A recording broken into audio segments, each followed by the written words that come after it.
నమస్తే. Welcome to ABP దేశం. నేను ప్రదీప్.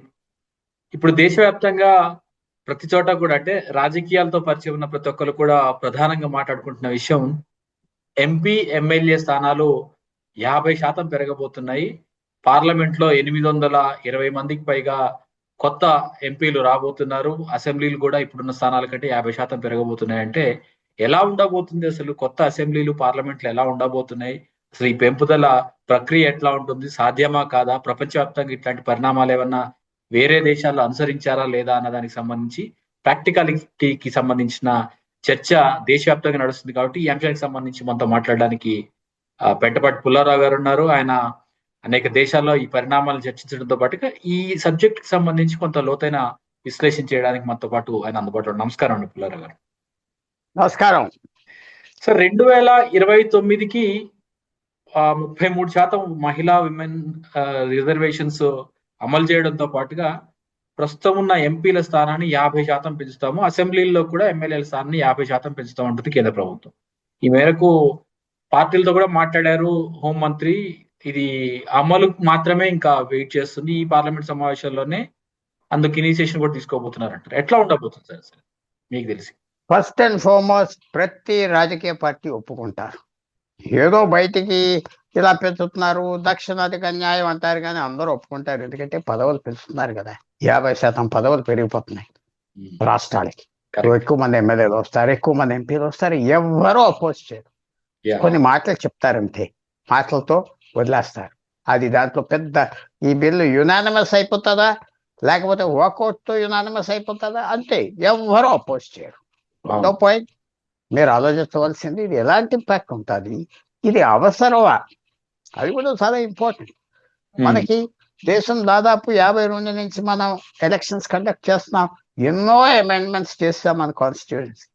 అదే అమెరికా 250 సంవత్సరాల్లో ఒక 30 కూడా దాటలేదు అనుకుంటా అమెండ్మెంట్స్. ఎందుకంటే ఇలాంటి ప్రజాస్వామ్యాలు ముందరికి వెళ్ళాలి, బలంగా ఉండాలి. రూల్ ఆఫ్ లా అంటే చట్టం అనేది పలకాలి, అందరికీ ఒకటి, ఇవన్నీ ఉండాలంటే సాంప్రదాయాలకు మర్యాద ఇవ్వాలి, కొద్దిగా పర్మనెన్సీ కలపడాలి ప్రతి దాంట్లో. మీరు రోజు రోజుకి కొత్త అమెండ్మెంట్స్ రాజ్యాంగానికి తీసుకొచ్చేసి మార్చేస్తా ఉంటే రాజ్యాంగం వీక్ అయిపోయింది. రాజ్యాంగం అంటే ఒకటో రెండో చట్టాలే కాదు, ఉద్యోగాలకి రిజర్వేషన్స్ కి కాదు, రాజ్యాంగం చాలా పెద్ద సీరియస్ మ్యాటర్. దేశానికి అందరినీ ఒప్పించి అప్పుడు రాసిన విషయం, ఎవరో ఒక వ్యక్తి రాసి 10 మంది రాసింది కాదు. అంటే ఇక్కడ ఇదే మన అంటే రాజ్యాంగం మార్చడం అంటే మంచి కోసమే కదా, మంచి పరిణామం. రిప్రజెంటేషన్ పెరుగుతుంది. ఇప్పుడున్న ఒక్కొక్క పార్లమెంట్ కాన్స్టిట్యున్సీలో దాదాపుగా 16-17 లక్షలు, కొన్ని చోట్ల 20 లక్షల మంది కూడా ఒకే పార్లమెంట్ మెంబర్ రిప్రజెంట్ చేస్తున్నారు కదా. 6-7 లక్షలకు పరిమితం చేయాలని ఐడియల్ నెంబర్ ఇప్పటికి కూడా రీచ్ కాలేకపోయినప్పటికి కూడా మంచిగా పెరుగుతుంది కదా, మంచి పరిణామమే కదా. ఎందుకు మీరు దీన్ని అభ్యంతర పెడుతున్నారు? ఒకటి, ఇప్పుడు 543 మంది ఉన్నారు. వాళ్ళు ఒకళ్ళైనా ఒక సెషన్లో ప్రశ్న వేయటానికి కూడా ఆ అవకాశం లేదు, క్రౌడ్ అయిపోయింది. 850 మంది వస్తే ఏం రిప్రజెంటేషన్, ఏం పని చేస్తారు? పార్లమెంట్లో మాట్లాడటానికి ఈ 5 సంవత్సరాల టెన్యూర్లో 5 నిమిషాలైనా మెంబర్కి వస్తారంటే రాదు. సో ఏ రకంగా రిప్రజెంటేషన్ పెరుగుతుంది, ఏ రకంగా ఆనందపడతారు ప్రజలు? మంచి ప్రాక్టికల్ విషయం చెప్పారండి. అసలు హౌస్ కండక్ట్ చేయడంలోనే కొన్ని ప్రాక్టికల్ ఇబ్బందులు ఎదురయ్యాయి. ఇలా చేస్తారు, రోజుకి 135 క్వశ్చన్లు పర్మిట్ చేస్తారు, 20 స్టార్ట్ క్వశ్చన్స్. సో దేర్ఫోర్ 800 మంది ఉంటే నీకు లాటరీలో ఎప్పుడు వస్తుంది? అందువల్ల ఇది పనిచేసే వ్యవహారం అంటే ఏదో ఎక్కువ పని చేస్తాను కాదు. తర్వాత మీరు దృష్టికో విషయం తీసుకొస్తాను. అమెరికా దాదాపు 250 సంవత్సరాలు, గత 100 సంవత్సరాల క్రితం 1926లో వాళ్ళ పార్లమెంట్లో 436 మెంబర్లు, 2026లో 436 మెంబర్లే ఉన్నారు. జనాభా రోజు 10 కోట్లు, ఇవాళ 38 కోట్లు, 4 రెట్టింపులు పెరిగిన మెంబర్షిప్ అలాగొచ్చారు. బ్రిటన్ ఇంగ్లాండ్ నుంచి సగం కాన్స్టిట్యూషన్ తీసుకొచ్చి రాసింది కదా, ఇది ఎక్కడి నుంచో ఆకాశం నుంచి రాలేదు. అక్కడ ఇలాంటి పరిస్థితి అంతే కదా. 1926లో 630 మంది ఎంతో ఉన్నారు బ్రిటన్లో, 2026లో అంతమందే ఉన్నారు. ఒక 100 సంవత్సరాల ముందర 1850-60 ఆ టైంలో 680 700 ఉంటే తగ్గించారు, ఆఖరి ఓకే. తగ్గించారు. సో ఆ దేశాలకి జ్ఞానాలు లేవా? ఆ దేశాలకు ఇంటెలిజెన్స్ లేదా? ఓన్లీ భారతదేశమా? ఒక్క షాట్తో 50% పెంచేస్తారా? దీని పరిణామాలు ఏంటి? వాల్యూ పోతుందా ఉండదా? ఎమ్మెల్యే 400 ఎమ్మెల్యేలు ఉత్తరప్రదేశ్లో ఈవేళ ఉన్నారు. 600 చేస్తారా? ఇంకో 200 మంది. ఏంటిది? సో చాలా తప్పుగా రాజకీయ పార్టీలు ఒప్పుకుంటారు. మీరన్న ఆర్గ్యుమెంట్స్ కూడా మీడియాలో వస్తాయి.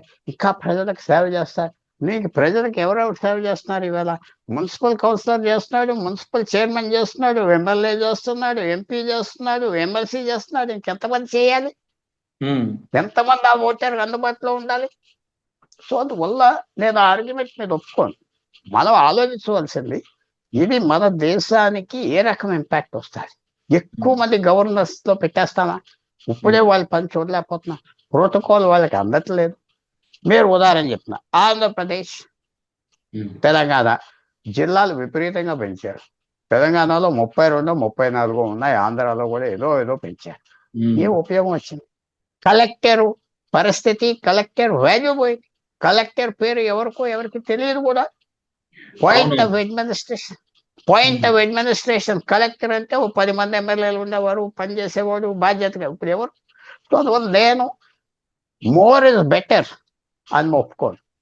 మోర్ ఇస్ బెటర్, ఎంతమంది ఎక్కువ ఉంటే అంత మంచిదని నేను ఒప్పుకోను. అంటే మీరేమో కలెక్టరు లేకపోతే ఇప్పుడు ఎమ్మెల్యేలు వీళ్ళ వాల్యూ తగ్గిపోతుంది అంటే, ఒక ఎంపీ కింద ఉండే ఎమ్మెల్యేలు లేకపోతే వాళ్ళ పరిధి తగ్గుతుంది కాబట్టి వాళ్ళ బలం తగ్గుతుంది, లేకపోతే అధికారం తగ్గుతుంది అంటున్నారు.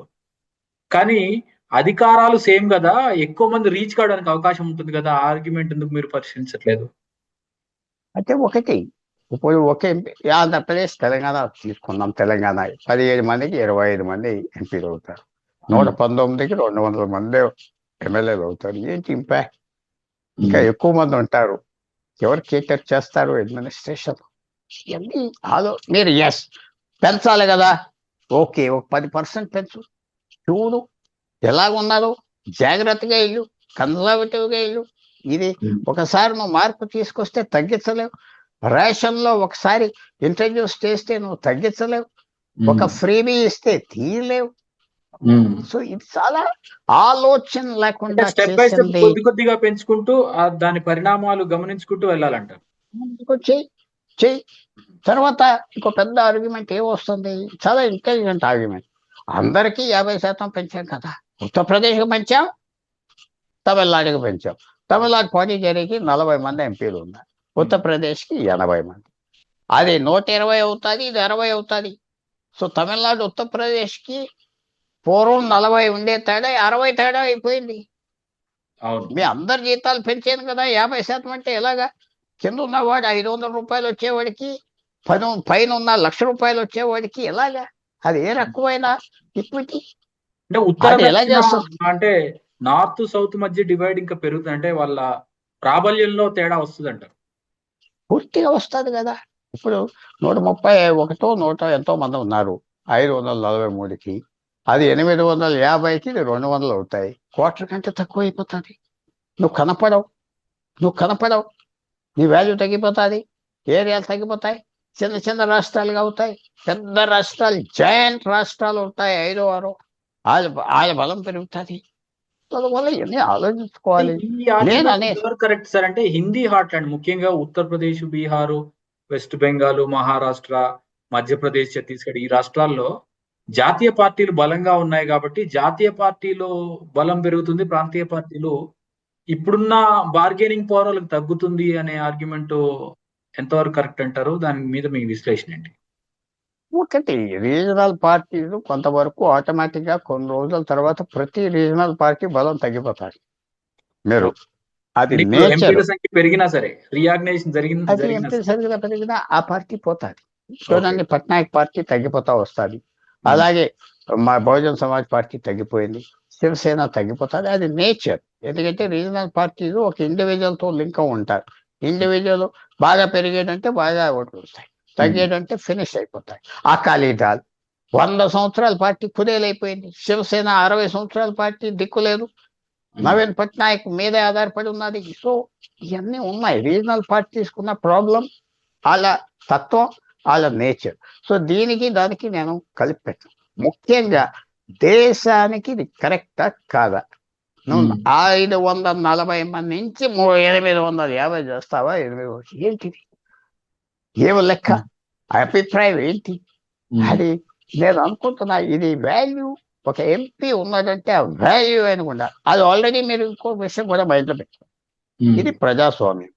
అన్ని దేశాలకి ఒక రూల్ ఉన్నది, భారతదేశానికి ఒక రూల్ ఉన్నది. ఎక్కడ ప్రపంచంలో మహిళా రిజర్వేషన్ లేదే, మీరు ఇక్కడ పెడుతున్నారు. ఎక్కడ ప్రపంచంలో యాంటీ డిఫెక్షన్ లా లేదే, ఇక్కడ పెడుతున్నారు. సో ఏ రకంగా మీకు ఇది డెమోక్రసీ అంటారు?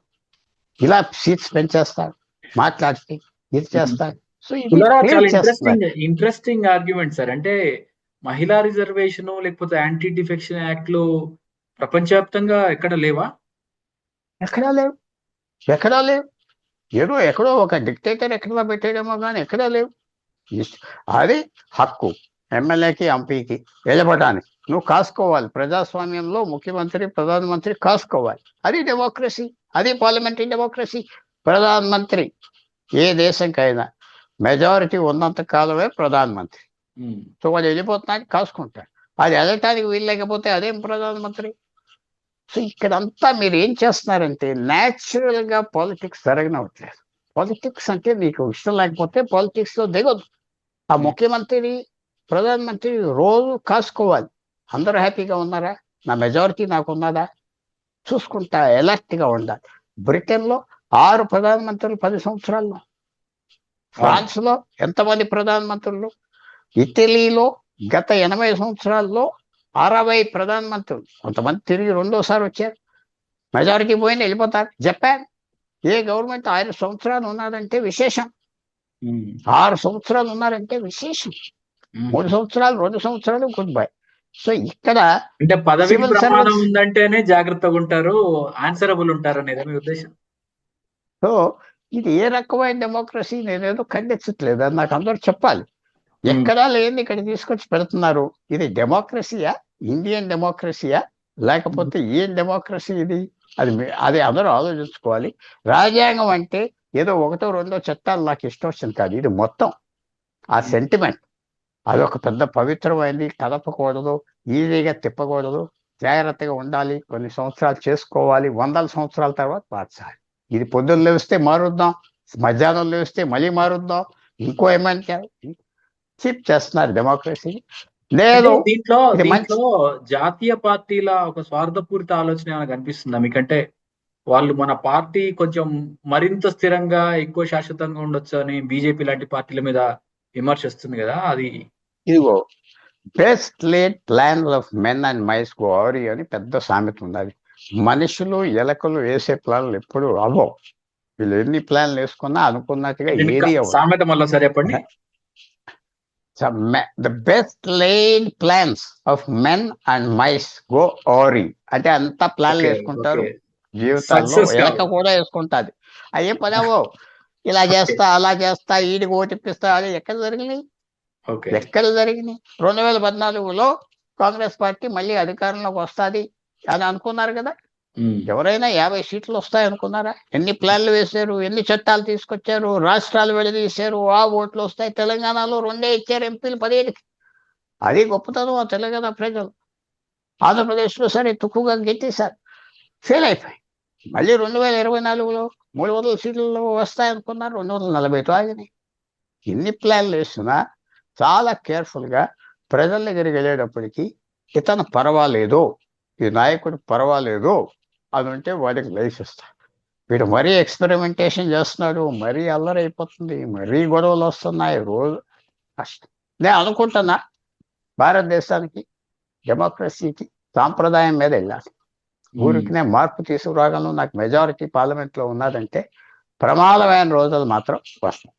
సాంప్రదాయమే ముఖ్యం అంటారు? చాలా ముఖ్యం సాంప్రదాయం సరే. అంటే ఏ పరిణతి చెందిన డెమోక్రసీ అయినా సరే రిఫార్మిస్ట్ గా ఉండాలి, మార్పు చేర్పులు సమయానుకూలంగా పెంచుకోవాలి, మార్చుకుంటా ఉండాలి అంటారు కదా. మీరేంటి కొత్తగా? అది కాదు కొత్తగా అంటే, మీకు రెవల్యూషన్స్ ఎక్కడ పనిచేస్తున్నాయి? చైనాలో రెవల్యూషన్ అని మీరు అన్నారు, కానీ కొత్తగా వచ్చిన కమ్యూనిస్ట్ పార్టీ ఎవరింట్లో ఉంటున్నారు? ఆ ఎంపరర్ ఇంట్లోనే ఉంటున్నారు.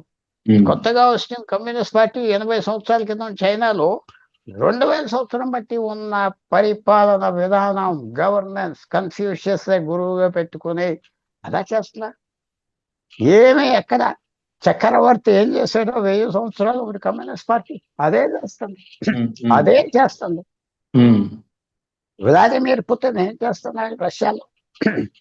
జార్ ఏం చేశాడు?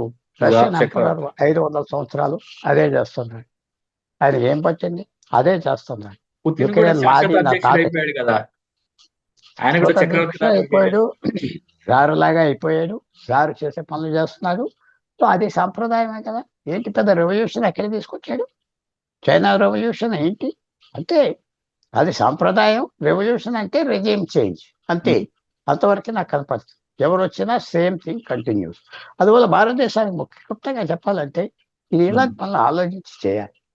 పొద్దున్న లేచి చాలా మంచి పని ఇది, ట్రిక్ బాగున్నది అనుకుంటే ఫెయిల్ అయిపోతారు. దేశం ఫెయిల్ అవుతుంది. నేను చాలా వరీడ్గా ఉన్నాను ఈ విషయం మీద. కానీ మనం ఏమైనా చేయగలమా? ఏం చేయలేము. అంటే సార్ ఇప్పుడు ఎందుకంటే women empowerment, women reservation bill మీద కొన్ని డికేడ్స్ గా పోరాటాలు జరిగినాయి. కాంగ్రెస్ యూపీఏ గవర్నమెంట్ ఎప్పుడో ప్రారంభిస్తే ఎన్డీఏ వాళ్ళు ఫినిష్ చేశారు, దాన్ని ఒక చట్టం చేసి ఉంచారు. మహిళా సాధికారతకు ఇది ఒక వజ్రాయుధం అని చెప్తున్నారు కదా, మరి అది ఎట్లా సాధ్యపడుతుంది? మీరు అన్నట్టుగా విమెన్ రిజర్వేషన్స్ లేకుండానే తప్పకుండా జనరల్ కాంపిటీషన్ లోనే మహిళలు గెలవాలంటే ఎప్పటికి సాధ్యమే? రాజకీయ నువ్వు ఎలక్షన్ కమిషన్ ఆర్డర్ ఇస్తే అయిపోతుంది. నువ్వు ఎన్ని క్యాండిడేట్స్ పెడితే అంత 20% ఉమెన్కి ఇవ్వాలంటే అయిపోయింది. ఇదంతా ఇంత తత్వం సూటబుల్ క్యాండిడేట్స్ ఇస్తారు, ఫలితం అదే సూటబుల్ కదా. ఇప్పుడు ఎలక్షన్ కమిషన్ ఆర్డర్ ఇచ్చినా లేకపోతే చట్టం కాదు. చేసినా ఇప్పుడు రెండు ఏమవుతుంది ఊరికి నేను చెప్తున్నా, వికారాబాద్ ఎంపీ అది మహిళకి వెళ్తారు, మళ్ళీ 10 సంవత్సరాలకి మగోళ్ళకి వెళ్తారు. రొటేట్ అయిపోయే కొద్ది ఎవరు పెరగరు. నీకు 1 term and good bye. Sarpanch సేవ అయిపోయారు. ఎవరైనా ఒక 40 సంవత్సరాల క్రితం ఒక సర్పంచ్ అంటే చాలా పెద్దవాడు, అదే 10 సంవత్సరాలు 20 సంవత్సరాలు చేస్తే వాడు. ఇప్పుడు ఎవడన్నా ఉన్నాడా?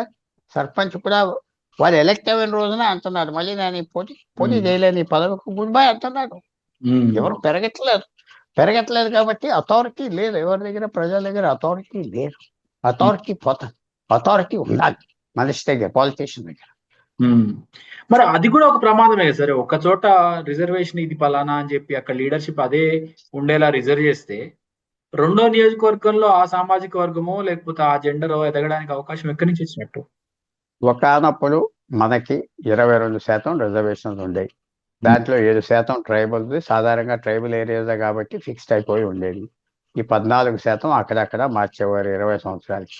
ఇప్పుడు ఎప్పుడైతే మహిళ 33%, 22 అయితే 55-60% రొటేట్ చేస్తా పోవాలి. ఇంకేం మిగులుతుంది? స్థిరం ఎక్కడ వస్తుంది? స్థిరం కావాలి. లేకపోతే స్టేచర్ లేని వాళ్ళు వస్తారు పార్లమెంట్. స్టేచర్ అంటే ఏంటో మీకు తెలుసు కదా. స్టేచర్ లేని వాళ్ళు వస్తారు. సో స్టేచర్ కావాలంటే వాళ్ళకి సమయం ఇవ్వాలి. 20 సంవత్సరాలు 30 సంవత్సరాలు పార్లమెంట్లో ఉండాలి. ఉంటే అతను మార్చుకుంటాడు. ఐడియాలజీ కాదు, దేశవ్యాప్తంగా చూసుకుంటాడు. ఇది ఒక ఫాస్ట్ ఫుడ్ లాగా 5 సంవత్సరాలు ఇచ్చి పంపించేస్తా ఉంటే ఫాస్ట్ ఫుడ్ లాగానే ఉంటుంది. ఆఖరికి ఆ ఎంటీ డబ్బాలు మిగులుతాయి అంతే. సో ఫైనల్ గా సార్ ఏం చెప్తారు అంటే, ఇప్పుడు ప్రభుత్వం నిర్ణయం తీసేసుకుంది, మీరు అన్నట్టుగా పార్టీలన్నీ కూడా దాదాపుగా దానికి ఆహ్వానిస్తారు. ఎందుకంటే వాళ్ళకు కూడా కొత్త మెంబర్స్ వస్తారు. నిన్న జగన్ అన్నాడు కదా, మనకు 260 మంది ఎమ్మెల్యేలు వస్తున్నారు, 33% మహిళలు అంటే మొత్తం మనకే అధికారం వస్తుంది. అట్లా అన్ని పార్టీలు కూడా ఆహ్వానిస్తాయి. సో ఏం చేస్తే బాగుంటుంది అంటారు? మీ సొల్యూషన్ ఏంటి? తప్పకుండా ప్రజలు ఒబ్జెక్ట్ చేయాలి. ఇంత చేయటం ఉపయోగమా? ఇంత ఖర్చు ఉపయోగమా? ఇంత అథారిటీ మళ్ళీ పెంచడం ఉపయోగమా? పాలిటీషియన్స్కి ఇంకా ఇంపార్టెన్స్ ఇస్తారా? ఎలా కంట్రోల్లో పెట్టాలి అని ప్రజలు అలర్ట్ అవ్వాలి. కొన్ని రాజకీయ పార్టీలు ప్రిన్సిపల్ ఉన్న వాళ్ళు చెప్పాలి. అలా వింటే వింటారు. ఆ ఫామ్ బిల్ వద్దన్నారు, ఎవరు నమ్మారు? ఆగిపోతాదని ఆగింది కదా. ఈ బిల్లుకి కొన్ని పొలిటికల్ పార్టీలు డిఎంకే లాంటి వాళ్ళు మొదలుకు వచ్చారు. సౌత్ ఇండియన్ దక్షిణాది పార్టీలు కనుక నిలబడితే, దక్షిణాది గవర్నమెంట్స్ నిలబడితే వెనక్కి తీసుకోవాలి. 120 మంది ఎంపీలో ఉత్తరప్రదేశ్కి, 60 మంది తమిళనాడుకి. ఏమిటి వీళ్ళు చేసేది? ఇంకా అందువల్ల వాళ్ళు ఒబ్జెక్ట్ చేయాలి. పని అవినా అవ్వకపోయినా ఒబ్జెక్ట్ చేయాలి, ఫైట్ చేయాలి. సో దానివల్ల అట్లీస్ట్ ప్రజలకైనా తెలుస్తుంది. ఒక్కోసారి రాజకీయ నాయకులు గవర్నమెంట్ కూడా ఒక అడుగు వెనక్కి వేయచ్చు. ఓకే కానీ వెనక్కి వేస్తారా అంటే అది అంటే అది సాధ్యం అవుతుందా కాదో చూడాలండి. మీరు నిజంగానే అంటే మీరు లేవనెత్తిన అంశాలన్నీ కూడా ఆ నిజంగానే చాలా థాట్ ప్రొవోకింగ్ అండి. ఎందుకంటే ఇప్పటి వరకు కూడా ఎక్కువ మంది వస్తే ఎక్కువ రిప్రజెంటేషన్ పెరుగుతుంది, ఇంకా అధికారం ప్రజలకు దగ్గరికి చేరుతుంది అన్నారు. కానీ లీడర్షిప్ ఎదగడానికి ఒక ఛాలెంజ్ అవుతుందని, మహిళా రిజర్వేషన్ వల్ల కూడా రొటేషన్ చేయాల్సి వస్తుంది కాబట్టి రొటేషన్ చేయడం వల్ల మారుతా ఉంటుంది తప్పితే ఒక పెద్ద టాల్ లీడర్స్ ఏర్పడరేమో అన్న మీ అభ్యంతరం ఆలోచించదగింది. దానికి కూడా సొల్యూషన్స్ ఉంటాయి. లీడర్షిప్ క్వాలిటీస్ ఉన్న వాళ్ళని ఎక్కడ ఎవరు ఆపలేరు. ఇందిరాగాంధీని ఏ రిజర్వేషన్ లేకుండా ప్రధానమంత్రి చేశారు కదా. అట్లాంటి పరిస్థితులు వస్తాయా? ఏం చేస్తారు? మీరు అన్నట్టుగా దక్షిణాది రాష్ట్రాల అభ్యంతరం ఎంత మేరకు కేంద్రం తలగ్గుతుంది ఇవన్నీ కూడా చూడాల్సిన పరిణామం. Thank you very much Pullarao గారు. Thank you.